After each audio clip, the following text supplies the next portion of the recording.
What's up, Gemini? We are rolling right into your reading. Feel free to like, share, follow, comment, subscribe, interact, engage. Check out the Patreon, check out the Running Gun Tarot website.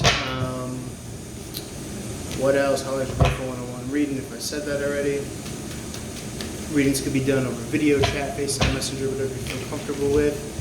Just using the cards, just testing out quantum possibility and capability. The cards use archetypes, universal, figures and storylines and narratives that we could apply to learn lessons, wholesome, meaning, valuable, understandings that we could use in our life, okay, to live a nice, long, happy, healthy life. Despite any perceived external chaos, we create the destiny and the order and all that stuff according to our abilities. Ten of Wands in the upright is putting down BS, putting down burdensome energies, working smarter instead of harder. Five of Wands in the upright is conflict, pettiness. It's almost as if people are kind of fighting amongst themselves where you've been kind of busting your ass. This is chopping block energy. You could be feeling, at wit's end at times.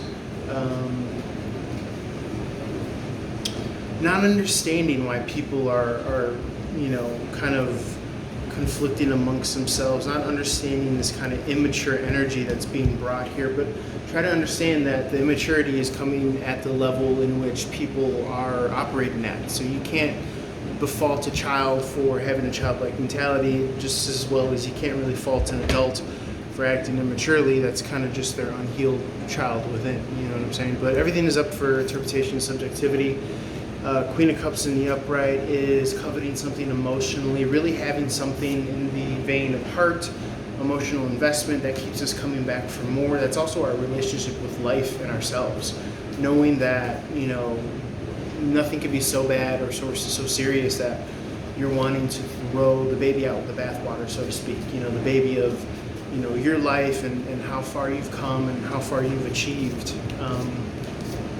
You are indeed manifesting coming out of toxic circles, toxic negativity, toxic expectation projections.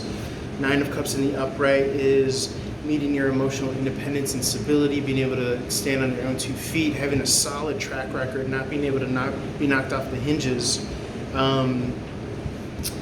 Two of Cups in the upright are those that may want to salvage a relationship with you at this point, at the height of your powers of independence and self-subsisting emotional independence.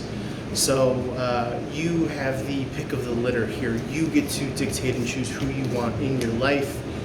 Someone that can match up well with you, your inner child, your proclivities, your affinities for how you are. Two of Cups in the upright is a matching coworker, soulmate, someone that you vibe with. Okay, you're not really going to have that much conflict. You may have had a very kind of conflicting relationship in the past with someone, but this is a lesson learned to kind of harmonize truly with that which you may end up with, who you may end up with, if it's romantic or business partnerships. Our card in the reverse is that you've done the inner healing and work beyond this heartbreak. You've integrated and incorporated it, you've understood it, you've been able to categorize it, put it in a box, and actually choose to either kind of process it when you actually need to and or soar above it and not let it kind of dictate. But there's a fine balance. There's a kind of blurred, thin line, thin veil between, okay, am I actually kind of mourning?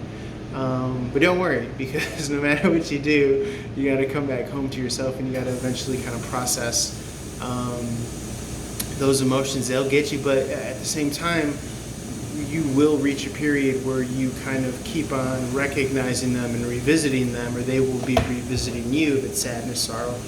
Then at that moment, you can kind of rationalize, intellectualize, and articulate to yourself, okay, I've already mourned the process, I've gotten over it.